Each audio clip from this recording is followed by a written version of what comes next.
Hi, everyone. Hello. Hello. We are just waiting a few more minutes until we get started.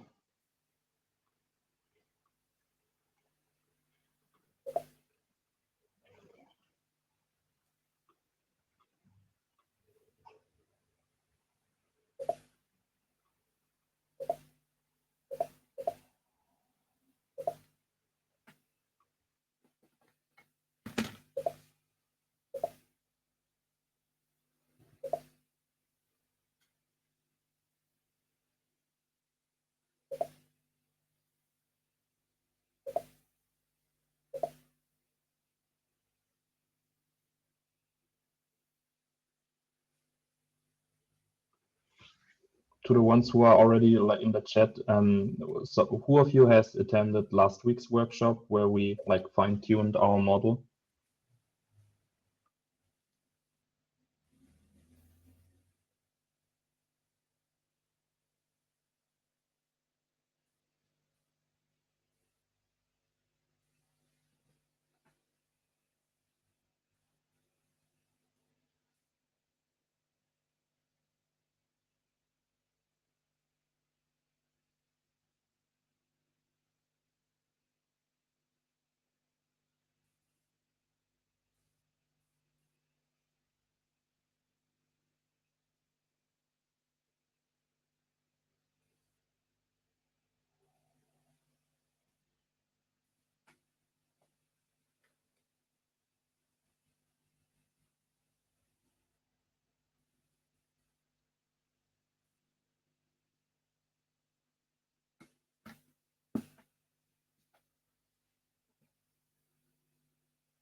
Cool, a lot of new people.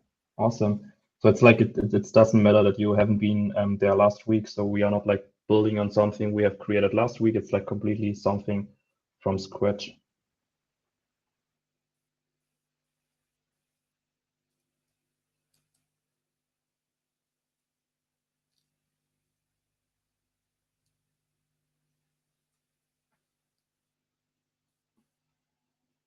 So we can put the Discord link because we are accepting the questions from there.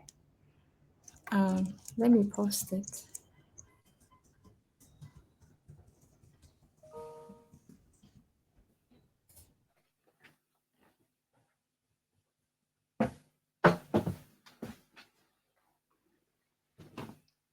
Okay, great. I think we can start with the introduction, and then for the folks who's like joining a bit late, it doesn't matter since we are just giving like bit insights on who we are and what we are going to do. So welcome from our side to our second workshop, going production, where we are deploying and scaling, monitoring Hugging Face transformer models on AWS SageMaker, as well as running some batch transform job. And today joining me is Nate, who will take care of all of your questions, which are going to be asked on Discord or in the chat. Merve, she will do the session about batch transform, and then myself and Mathieu from AWS. So welcome to our workshop. And here again, the quick links. Merve has already shared the Discord link. We also have a very active community forum on discusshuggingface.co with a separate section for SageMaker. So if you have any questions about Hugging Face on SageMaker after the workshop or like in a few months, feel free to open a thread there. And all of the code, which we are going to show today, is available on GitHub on the repository shared there. I guess, Mathieu, you can take over and give a short introduction.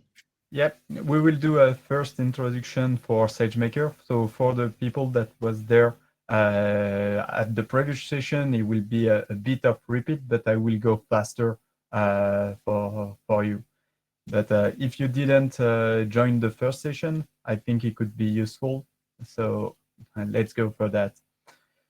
So the AWS vision for the machine learning, it's to make the machine learning accessible to all the customer, if you are developer, data scientist, or business user.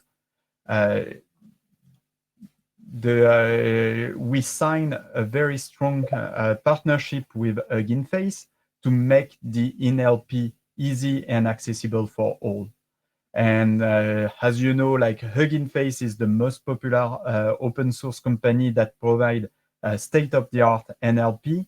And on the other hand, you have the SageMaker offer from AWS that give you a high-performance resource for training your models.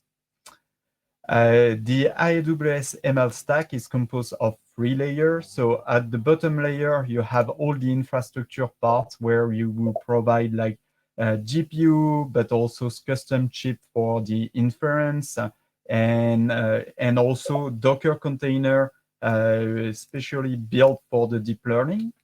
On the upper stack, the AI services is where you are only developer and you want to put like more intelligence on your website. And we have a bunch of services that help you to do translate, sentiment analysis, but also forecast recognition for images.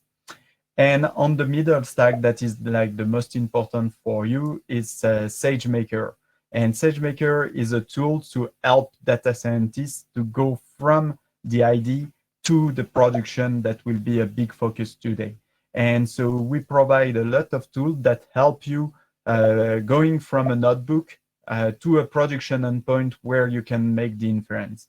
And on that stack of SageMaker, we include Hugging Face as a custom, as a framework that is fully supported by Hugging Face with what we call the DLC, the deep learning container.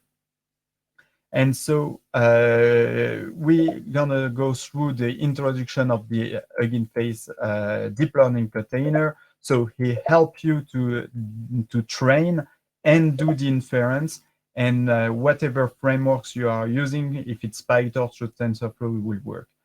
We have an estimator that is directly integrated to the SageMaker SDK. So it's really easy to use, and you can start a cost-effective job for training without worrying about Docker. We have a comprehensive gallery of examples, and everything is supported and maintained by AWS. So if you already have a support subscription for your AWS account, you will benefit from AWS support even for Hugging Face training job and inference. So the benefit of running Hugging Face on SageMaker will be cost effective because you can leverage some container that is deeply optimized for Hugging Face training. We have spot instance if you want to leverage those for a non-critical workload. We follow the MLOps strategy, so you can automate everything inside SageMaker, from the meta store, the log extraction inside CloudWatch. You have the monitoring and the profiler, and of course, experiment. It's really scalable, so you can spin up any GPUs that you need and to do parallelism, but you will also can downscale if you don't have maybe user during the night or something. And of course, everything that we do at AWS, security is like job zero for us. So you can leverage the VPC connectivity and the fine-grained EIM permission for securing your workload.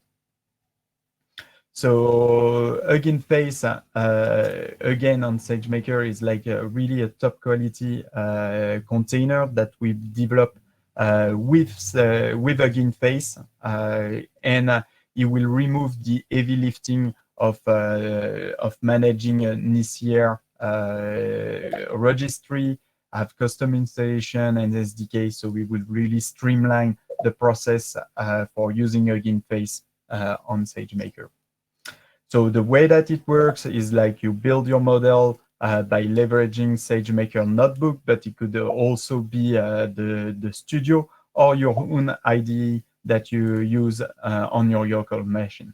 You will start a training using the DLC, and that DLC will pull the models and all the frameworks from Hugging Face You will, from there, fine-tune your model and manage your experiments. And after, when you have done and that you have your model that is trained, you can deploy it using SageMaker endpoints and automatically leverage the scaling of that model. And we will have a deeper dive today on that. Or you can download it directly from S3 and host it yourself. So now we can get your hand dirty. I forgot to update the hash code, so it's the wrong one, but you will have it. Philippe just share it in the chat. And so you go to that link, that is the dashboard event engine. So you will land on this page. You put the hash code just there, and that will, with that, you will be able to access one AWS account. So for the signing methods, you can choose the email one-time password. So from there, you can type your email.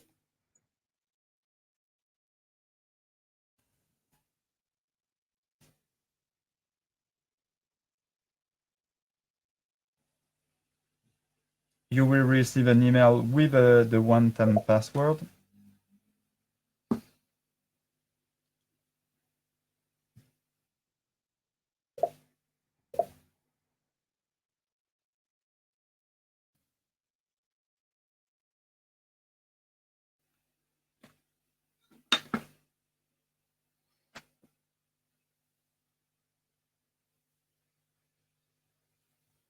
Waiting for login, and you land on the team dashboard.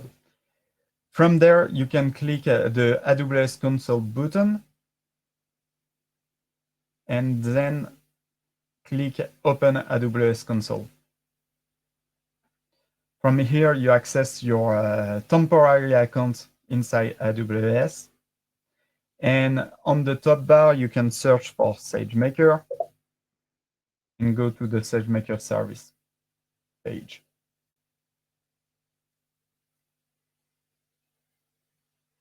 Here we already spin up some notebook that you can access. So you click notebook and then a notebook instance.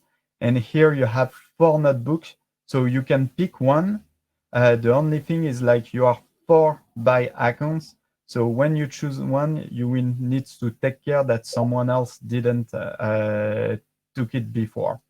So you click Open Jupyter, and that will redirect you to the Jupyter notebook for that. And from there, you can click on Running here to see if someone else have already started a notebook. If it's not the case, you can go to the second workshop, the lab one for the first demonstration, and start the notebook.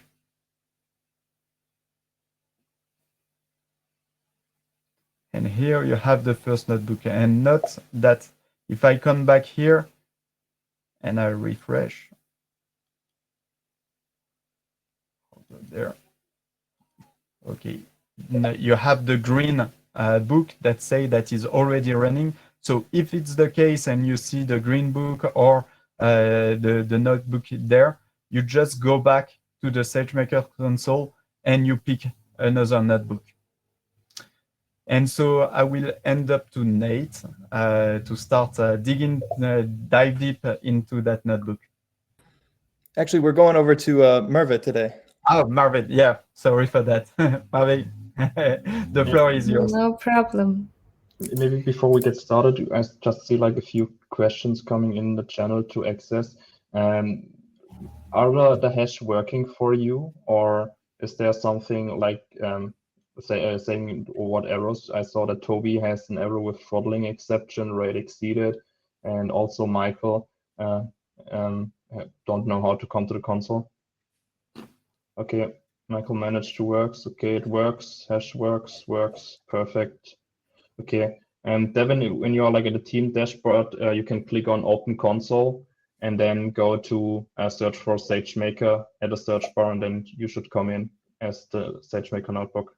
Yes, just on top here.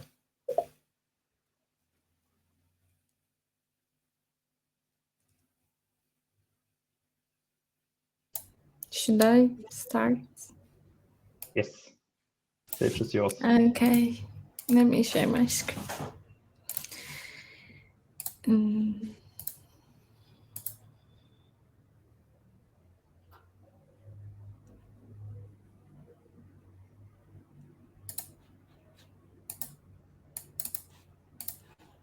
Okay, you can see my screen, right? Yes. So today, last week we have trained a model successfully and deployed it, and this week we are going to do batch inference with batch transform.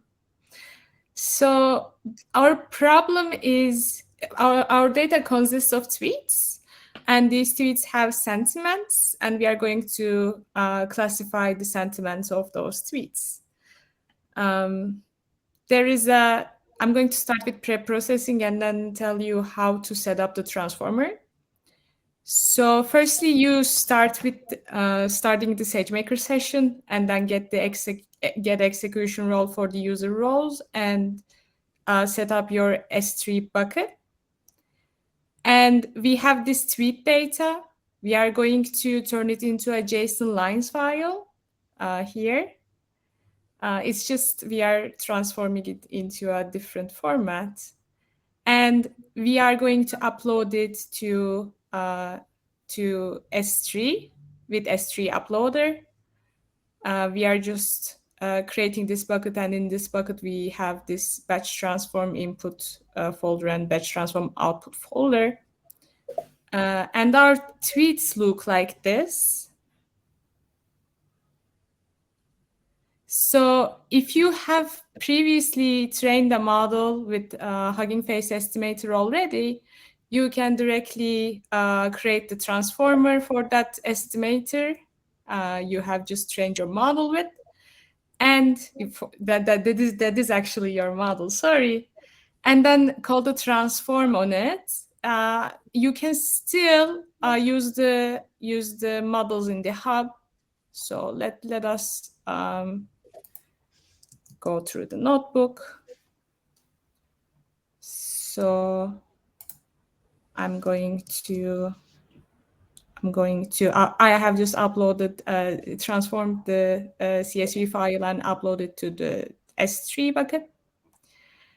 And I'm going to create this transformer to run the batch job but for this time, I'm going to take the model from the hub. So I'm going to have this environmental variable, Hugging Face model ID. This is our model. And we are going to give the task, which is text classification here. And we are going to create the Hugging Face model. So we give the environmental variables, roles, transformers version, PyTorch version, and Python version. And we create the transformer that we will later call our batch transform with. So I am giving instance count, instance type, output paths, which I have just created above.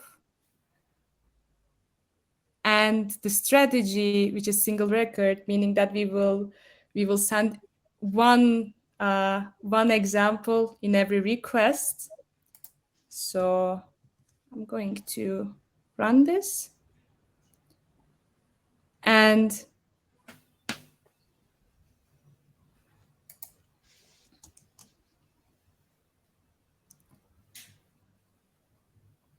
to do the inference in a data set, because in the batch transform, you pass a data set, you do this in batches. To pass the data set, I'm going to take the output file, and I'm going to download the output file, and then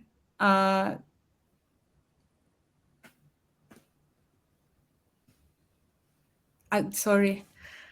I'm going to get my results by doing by downloading the result of the batch transform, which was in the output path. So I have downloaded it with S3, and I got my inferences which is basically the label 1 is positive, label 0 is negative. These are the confidences. So yeah. Philip, would you like to explain this? Yeah, sure. Thanks. So when you we are doing lab 2, since lab 1 would be basically just like creating a real-time endpoint, which Nate has done in the last section. But feel free to do lab 1 if you are interested in, like, after the workshop, you will have access to the temporary account, I think for 60 more minutes after the workshop is done. And so you can run lab 1 as well. And when running lab 2, when you execute a batch transform job, it will take a few minutes until like the instance is spawned up, and then run the batch job. And what we can see here on the visualization is basically an explanation of how AWS SageMaker batch transform is working behind the scene. So we have a real-time endpoint, which you can like easily deploy to SageMaker and then send HTTP requests back and forth. But for real-time endpoints, the instance is basically up 24/7. So you would pay the duration of the instance time being up. And that's basically nice if you have like real-time application, but a lot of enterprises are still in the process of hanging batch jobs where you run like predictions overnight or like once a week to like update your database, for example, with a new model. And that's where batch transform can chime in. And batch transform basically works as we see here. We have like one instance in this case, and the instance consists out of an agent, which is basically a Python script, EC said. And the model is a real-time endpoint we know from just deploying a real-time endpoint. And the agent is basically the brain of our batch transform job. It will load our uploaded JSON line data set from S3, and then iterates through it. So we have like a JSON line data file with maybe hundreds of thousands of inputs, and the agent will iterate through it and send one HTTP request per row to our model endpoint, and saves the output or the prediction of this line into a new JSON line file, which will be at the end uploaded to S3. So the whole process is basically you provide a data file, a JSON line data file, start a batch transform job. The agent will iterate over it, sends the request to the model endpoint, and creates a new output JSON line file, which will be uploaded to S3. And then SageMaker will take care of stopping everything at the end. And it's also possible to scale up to multiple instances. So if you are like not running like on a few hundred or a few thousand inputs, you could easily scale up your batch transform job to 2, 4, or even 8 instances.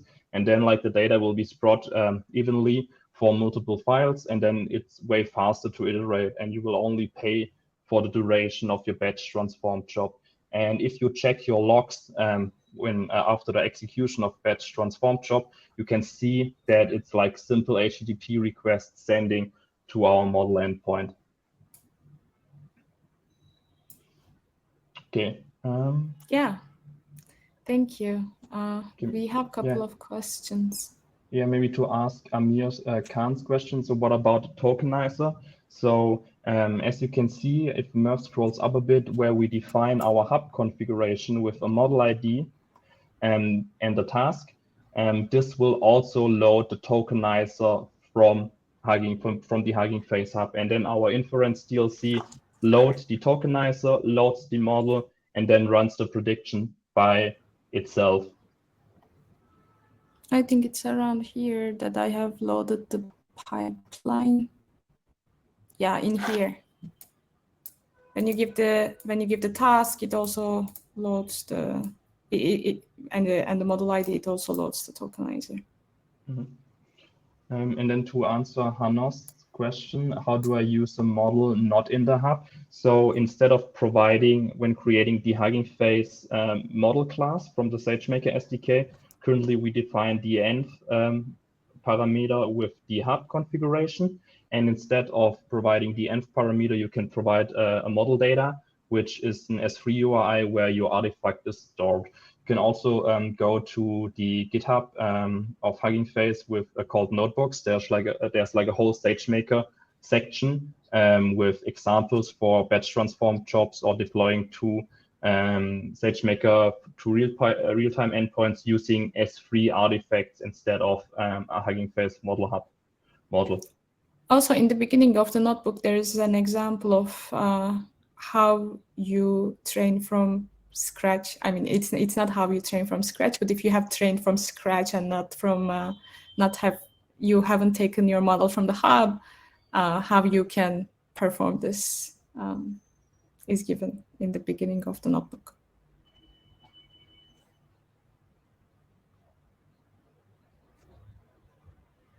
Okay, can we have like a message in the chat for those who started their batch transform job already? How are jobs going?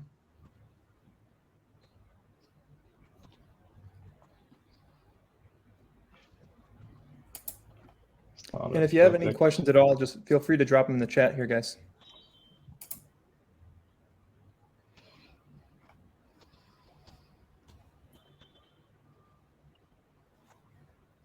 Perfect. There we have like our first finish successfully. That's amazing. And maybe to explain a bit more why we are like converting the CSV file to a JSON line file. It's basically CSV is just like column based, and since we are working with text, it's like oftentimes you have, for example, the delimiter of your columns in a CSV inside your text. So a text can easily contain like a column or like some special characters, and then this could like basically screw the data processing on the inference side. That's why we went with JSON line, where we have our dedicated inputs and also additional parameters. So the batch transform job is not only working with text classification. For example, you could also do like zero-shot classification, and then you couldn't even like represent it properly inside a CSV, since we are having like the inputs and then our like candidates for a label, which is also an array, and working with like nested arrays inside JSON is not very nice. Maybe there's a few questions. Is there any limit of batch? Amir, what do you mean with a limit? A limit in time, like a file size limit or a duration limit, or?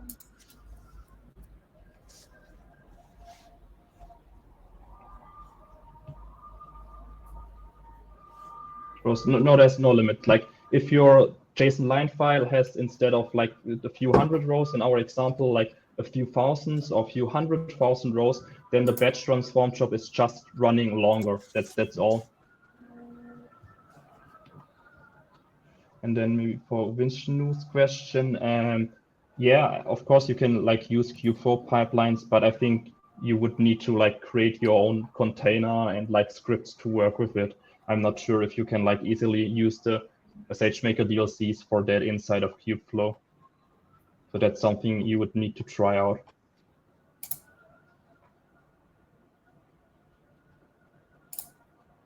Okay, then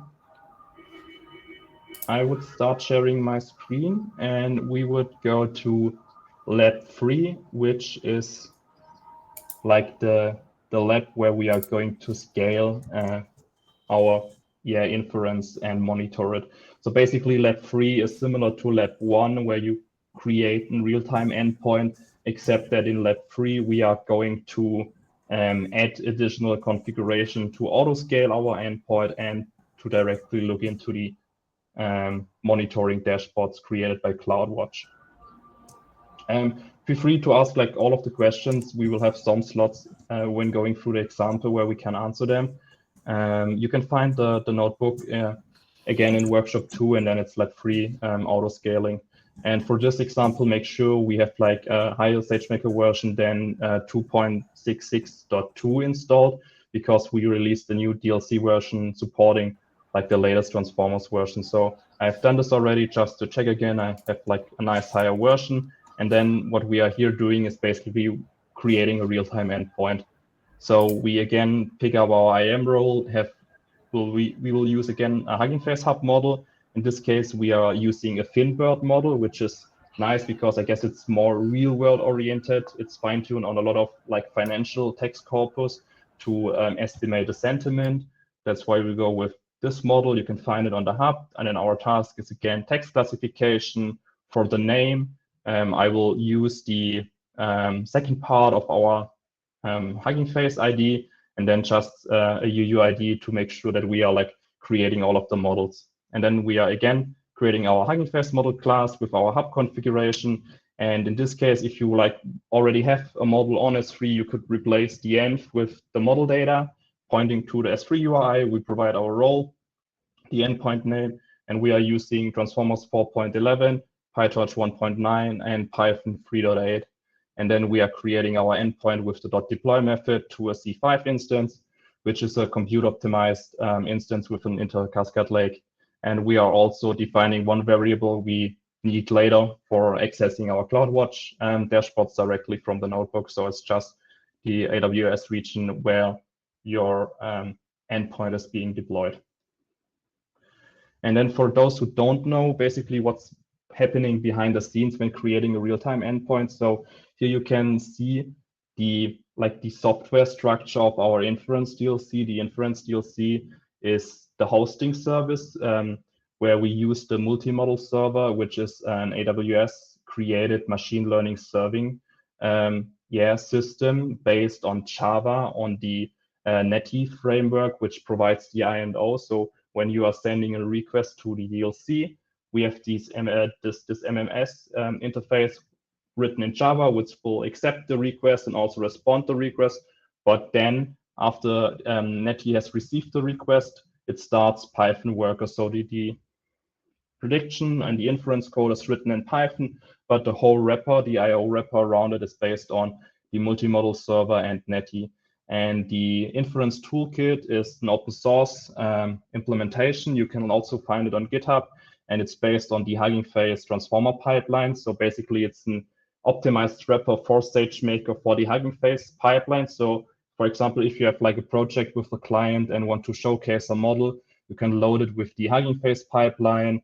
And then if you want to like create an endpoint, you can basically provide the Hugging Face ID and the task, and then you will get a similar interface than you have with the pipelines. And the Inference toolkit also supports all of the quarks. So if you are working with a generalization task, like a task like summarization or translation, you can provide like the additional arguments as parameters for like penalties or max length or min length. These can all directly be provided inside the request. You can find more or basically all inference parameter on the huggingface.co/doc/SageMaker site. There's a separate section for inference. And then what the Inference toolkit is basically doing, it's either loading the model from the Hugging Face hub or from S3, initializing it, and then depending on if it's a TensorFlow model, it uses TensorFlow. If it's a PyTorch model, it uses PyTorch, and then initializes the pipeline and serves the request. So when a request comes in, MMS accepts it, makes sure it's correct, passes into the Inference toolkit, which runs a pipeline, which passes the incoming inputs and parameters to make sure we have everything we want, runs the prediction, and then responds back to the MMS and then to the client. And yeah, and that's basically what happens on the SageMaker side. So that we are like having our developer who either uploads a model to S3 or to the Hugging Face hub, creates our SageMaker model, provides the endpoint configuration, and then creates the model. The SageMaker model here is our Hugging Face hub model, and then the endpoint configuration currently includes the instance type and the instance count. And while I was talking through it, the endpoint got deployed successfully, and we can run predictions on it. And our example is there's a shortage of capital for Project SageMaker. We need extra financing. So I hope Mathieu can help us on this so we can scale our financing and the model correctly predicts it's negative. And to showcase the model monitoring a bit, I will run over a loop of 500 items and then like send the same request to the endpoint to show you in a minute how model monitoring is going to look like. Do we have any questions so far, Nate? Yeah, there's a question. Can the endpoint be accessed outside of the SageMaker notebook? For example, can we hit it with post requests with something like Postman? Yeah, so each SageMaker endpoint is exposed as HTTP API, but it requires AWS SIG v4 authorization. So the easiest way to access or to work with a SageMaker endpoint is using the AWS Sage SDK, where you have different clients for different languages. So in Python, it would be Boto3 with the SageMaker invocation client, and then you can like invocate it from anywhere you want. It's the same for Java, Go, or like Node, for example. And also what you could do is wrap AWS Lambda function around your SageMaker endpoint.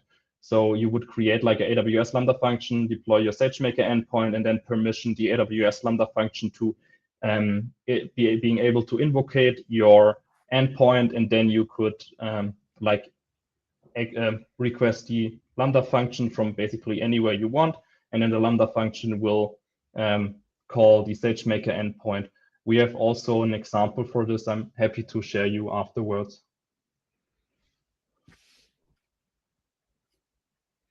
Sure. I'm trying to see if there's any other questions I didn't answer in the chat. Oh, does Inference serving architecture support AWS's Inf1 instances? I've read that this is 4 times faster, but hasn't done any tests himself. Yeah, so Shane, I'm happy to share with you that we are like heavily working on supporting the instances, basically all of them. And the release should be like somewhere around end of November. So if you wait like a few more months, you can use the Inferentia instances to run SageMaker endpoints. And okay, our like loop is done, and now we can run the code cell, which has like some template strings in it, and which will generate automatically for us our CloudWatch link. So if I click on it, I will jump directly into CloudWatch, having the metric dashboard for our endpoint open. For those who are not aware of or don't know CloudWatch, CloudWatch is AWS like logging, alerting, and metric system, which basically integrates very well with all of the AWS services. And then you can create like this nice dashboards and set up alarms. And in our case, we have a dashboard for our like incoming requests. And there we can see we started when we started the request and like how it's scaled up. And the period currently is like how it's like grouped together is 30 seconds. And like the whole timeline is 15 minutes. So you can like adjust it as you want. And what's super nice about it, so this was created out of the box. We didn't need to configure anything at all. It will be available for each endpoint you create. You will get all of those SageMaker metrics and model monitoring metrics. And what's super nice, for example, if you want to make sure that your model is like not exceeding a certain limit, you could easily set up from here with like this small little notification bell, create an alarm, and I can directly create an alarm for my endpoint saying, okay, model latency, my period is not like 10 minutes, and I had 300 requests, and I want to create an alarm when my request number is above like 500 or something. And then I can like connect this alarm to SNS, and SNS can then send like a message to Slack, Teams, or even like to your mobile phone as a normal message. And that's like super nice because there's like, it's not a lot of work to set it up manually, and even programmatically, it's even same as the same. Okay, going back to our monitoring, to our notebook. Okay, we have like created our endpoint. We run a few requests. Already have seen, okay, there's like monitoring dashboard available out of the box. But what we really want to do is like to scale up our endpoint when we get more traffic. And how autoscaling basically works behind the scenes, SageMaker. Well, I think the screen got a bit small. SageMaker starts instances, and these instances are like having a load balancer in front of it with the endpoint. So each request coming in from application, service, or user comes into the endpoint, gets to the load balancer, and then it's going to be split up across the different instances. For the example or the endpoint we started, we defined one instance. And I mean, what's nice about the cloud is that you can elastically scale up and down depending on your usage, and you are like not wasting resources because you don't need to run like 4 instances all the time, and even if you don't have a lot of load. To create our autoscaling group, we need to define a resource ID. We are using Boto3 for creating our autoscaling group.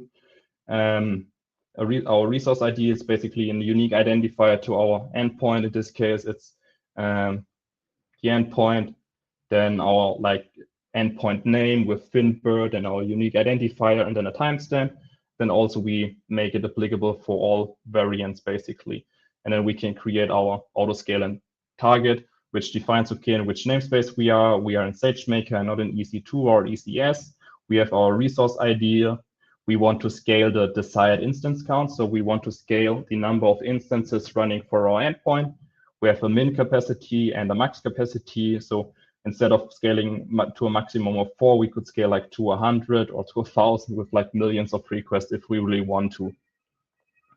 And so we have the definition of, okay, what we want to do, but we haven't told AWS how we want to do it. And therefore we need to create autoscaling policy, which says, okay, scale my autoscaling group to 4 instances if something happens. And this if is, in our case, the SageMaker variant invocations per instance, which is a nice word for requests coming into my instance. And the threshold I'm going to use in this case is 10. So if we are getting more than 10 requests to our instance over a duration of 3 minutes, the autoscaling group will scale up our endpoint to the desired count to handle all of those requests. And then we also defined a scale in and a scale out cooldown, which basically makes sure that we are not over scaling all of the time. Basically, it's a duration or cooldown duration after we scaled up, that we are not immediately scaling down if the usage drops a minute after. And then to show this nicely, I am running a loop for 260 seconds, just spamming to our endpoint that we will exceed the threshold for 3 minutes, and then the SageMaker will start our additional instances.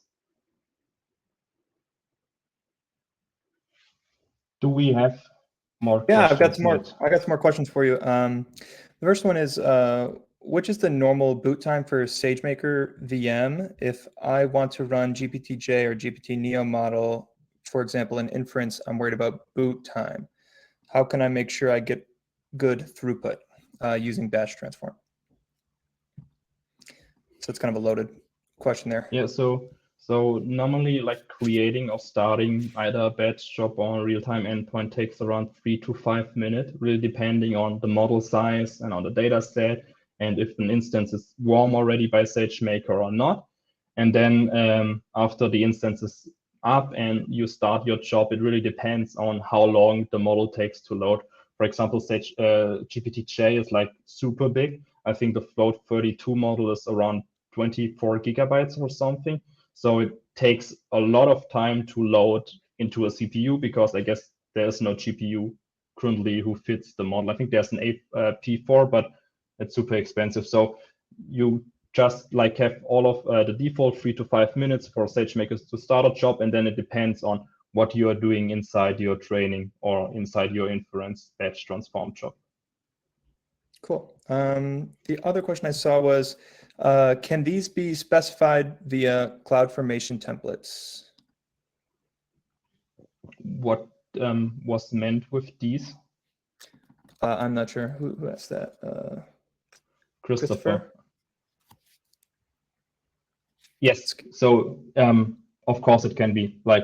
You can use CloudFormation. You could use the AWS CDK, which is a nice interface for creating CloudFormation template. You can also use Terraform if you are using Terraform as infrastructure as code for your endpoint. It's just that it's currently not supported with the Python SageMaker SDK that we went with the Boto3 ones. Beautiful. And then the last thing was, do we have any examples of using Lambda as you were describing earlier? Yes. Okay. And if those are laying around, we can link to somebody to those later. Yes. Cool. I think since the script is running, I can easily search for it. So the Lambda example is not using the SageMaker SDK. It's using the AWS CDK and then creating like CloudFormation templates. So if you're not like familiar with CDK, it's basically a nice infrastructure as code solution by AWS where you could use Python and TypeScript to create your CloudFormation templates and then deploy it. And there you can find the CDK example for deploying an AWS Lambda with an API gateway in front of it. So you have like an open available HTTP API and also creating a SageMaker endpoint by providing a model ID and a task. Cool. And yet the model or the video will be recorded. And to answer Christian Berg's question, you can find it on YouTube or you can find it in Discord. So if you join our Discord and then go to the SageMaker channel, when you scroll up a bit, there should be the YouTube link to the video. I'm getting the link right now anyways, so. Great.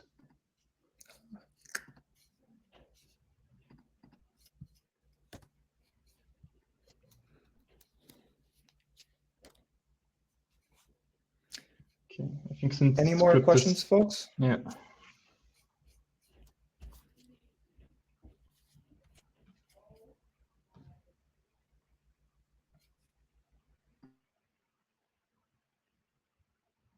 Okay. Still running. 4 minutes are a long time.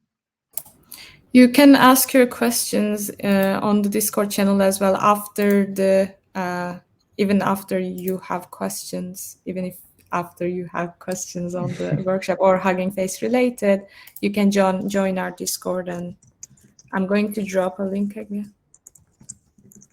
Also, Philip will announce if the workshop is uploaded somewhere in the SageMaker Enterprise Scale NLP channel. Yeah, so we will share again the YouTube video, I guess, like shortly after the whole workshop today in Discord, so you can rewatch it again. And to answer Om's question, you can access, I guess with the server, you mean like the temporary AWS account. I think it's like 30 minutes until the workshop is done. So 45 minutes left, I think. But you can like easily run those example and create those endpoint with your own AWS account. And when you go to the GitHub repository in the README, there's instruction how you can create the SageMaker notebook instance and then run all of those examples, or you can even like run or start the endpoints from your local machine. We have documentation for this as well.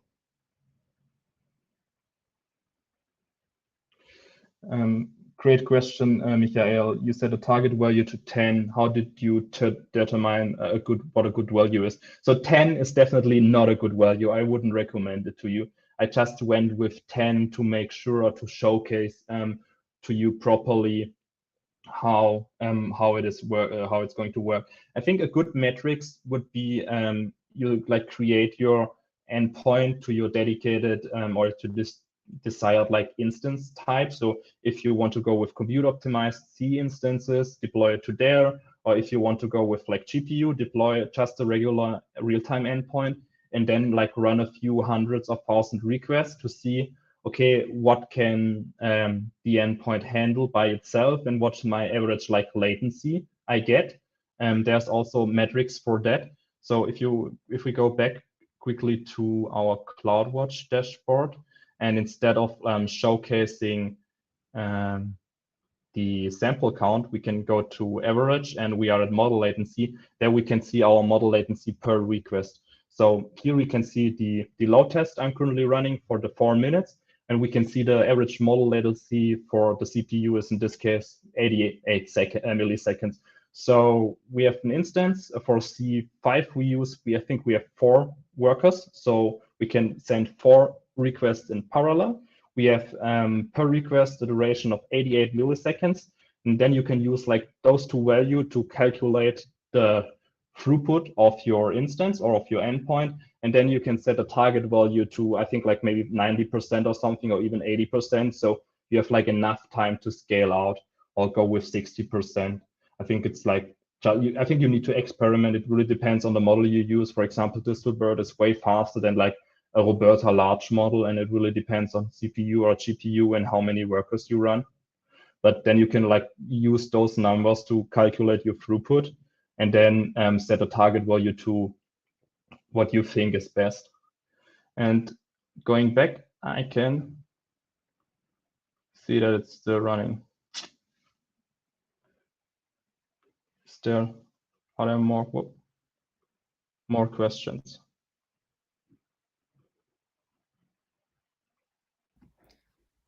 General question, what are the best ways to improve inference speed? I think the easiest way is to go from CPU to GPU if you're like just wanting to have quick results. And then there are like different techniques on how to optimize your models. You can like, if you are CPU and also want to have like an easy example, you can just quantize it using PyTorch. And exactly as Michael said, you can convert your PyTorch or TensorFlow models to Onyx and then optimize it and then run it there, or also Inferentia, which will come, or support will come by the end of the week, optimizes. And my notebook tricked me. So it's not like executing anymore when I can execute the cells. And again, we can like use the Boto-free library to describe our endpoint and then print out our the informations. And as we can see, it has scaled out to 4 instances and with a desired count for 4. And if you execute the next line again, we are jumping into the SageMaker dashboard where we can see our endpoint and then scroll down a bit. And we can see, okay, it has successfully scaled out to 4 instances due to our request we sent. And now, after not sending the request, like in 3 to 5 minutes, SageMaker will again scale down automatically. And then if you scale up or send more requests again, it will scale up again. And it's like just these cells, 2 cells we need to execute to enable autoscaling on SageMaker for our machine learning models, which is like, I think personally super easy to use compared to other solutions I think out there.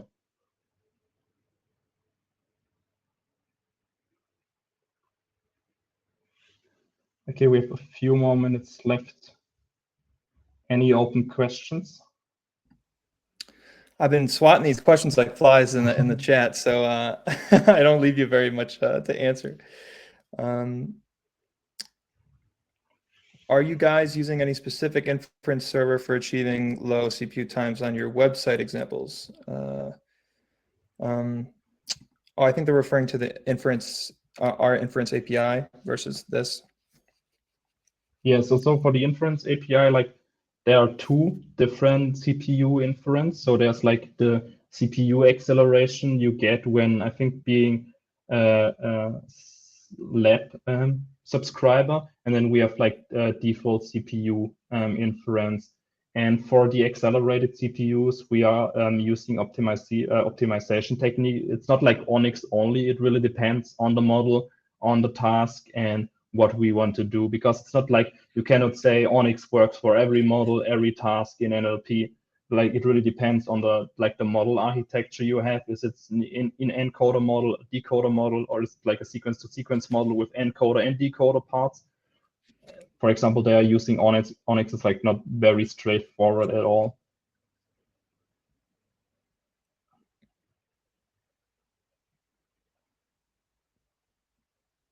So this question's come up a few times, Philip. Can you clarify, does SageMaker have HTTPS endpoints we can access without Lambda?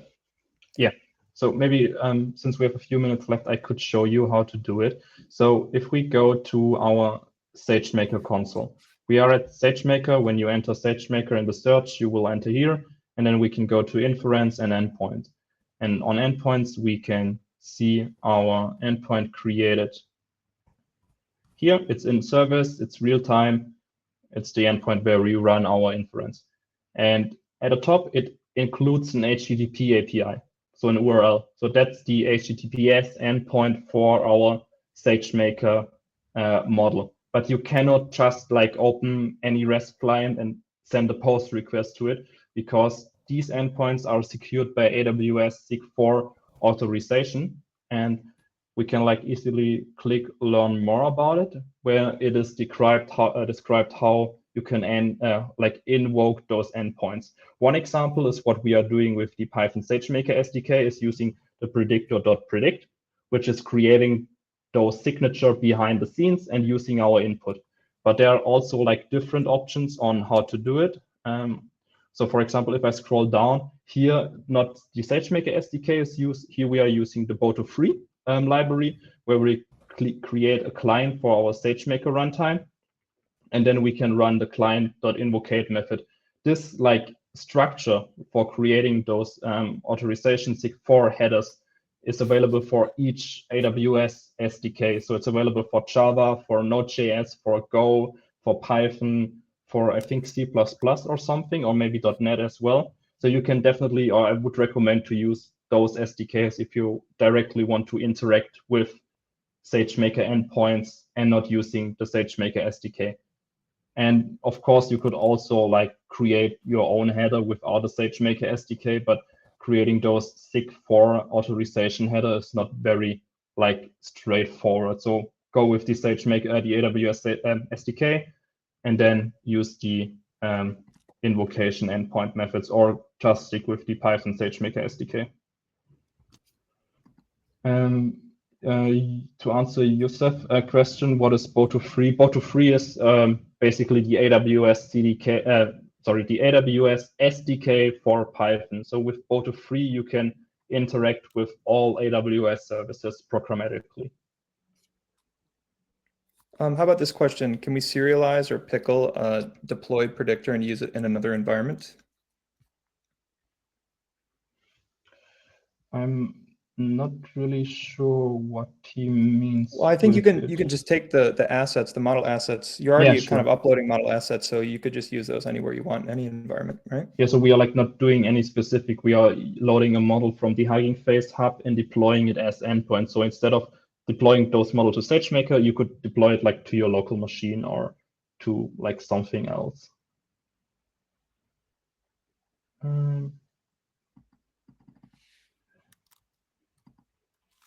And all of those Hugging Face models can be deployed this way. Not all of them. We are working on it. So the Hugging Face hub is, as you probably have seen, is not like limited to transformers only. We have like a lot of new models from different frameworks like FastAI, Scikit-learn, Flare, and SpeechBrain, for example. But all transformers compatible models which support NLP tasks are currently deployable. So all of those, I think 12 or 13 different NLP pipelines are deployable. And we are working on enabling speech pipelines like automatic speech recognition. Then you could use Wave2Vec or UBERT as well. And are also working on image classification pipelines where you could then use vision transformers. Those should be also available like by the end of the year. So we are trying to expand the SageMaker experience to those other modalities as well. Philip, there's a question about how to deploy real-time streaming model with AWS. They're asking specifically about Wave2Vec 2, but I think it's more about the architecture. Can you check out that question there? Yeah, that's a great question and like a super great use case, to be honest. So you said, or for those who didn't read the chat, it's like they tried to deploy a real-time streaming Wave2Vec model with AWS, and the initial idea was SageMaker and then WebSockets with Lambda, but it didn't work out well. So WebSockets with Lambda is a great way to create like real-time applications. I think you would require a lot of work inside the Lambda to like send those requests. And I think the issue currently with Wave2Vec or with the ASR pipeline is that it's like not yet suited for like streaming. So the best way currently to use the automatic speech recognition pipeline inside transformers with Wave2Vec is have an audio file, provide it, and then they get the transcription back. Since streaming is like a bit different kind of work, since you would need to chunk it properly, and then since you are not like sure, okay, which chunks you send, it can create some strange results. But I'm happy to share that the open source team is like working on it, on enabling streaming. And if streaming is enabled inside the open source for the speech recognition pipeline, it would also be available for SageMaker. And then I think we will find a way on how you can properly stream inputs from outside of SageMaker to SageMaker, either through WebSockets with Lambda or like natively using the SageMaker SDK. And I saw another question from Joppe. Can you deploy private Hugging Face models? Yeah, you can. So to deploy private Hugging Face models, we had the hub configuration with our model ID and with our task. And to deploy a private model, you just need to add a third parameter, which is HF token, I think, but you can look it up in the documentation. And then you would need to provide your Hugging Face token, which has permissions to access the private model. And then those tokens will be passed into SageMaker, and SageMaker will then use the token to load your private model. So it's just like providing your permission to SageMaker for SageMaker to be able to download the model. Beautiful. There's another question on using weights and biases. In the last session, we actually did the training. We didn't do that here, but when you're doing training, there's the training arguments object, and there you can just add wand B to the report to keyword argument, which can be found in our documentation for that training arguments object. And I believe wand B lets you, or is expecting you to have a certain .env type file. You can read about it in their documentation, where they specify how you can give your API key on SageMaker. But there's a whole write-up on it by the wand B team too, so you can check that out there. Okay, I guess we are over the hour, but I think we can answer one more last question. So who wants to have the honor? Okay, there we got one. So can you deploy custom models even they are not uploaded to the hub, right? Yeah, so you can like deploy any Transformers NLP compatible model to SageMaker, either through the hub directly or through S3. In the documentation, you can find instruction on how to do it. There are like notebooks on Hugging Face notebooks repository where you can also find examples on how to deploy a model from S3 to SageMaker. Great, then thank you for participating. Yeah, happy to talk to you. Hopefully seeing some of you on Discord or on the Hugging Face forum. And then until next time. Bye. Thank you, guys. Bye. Thanks, everybody.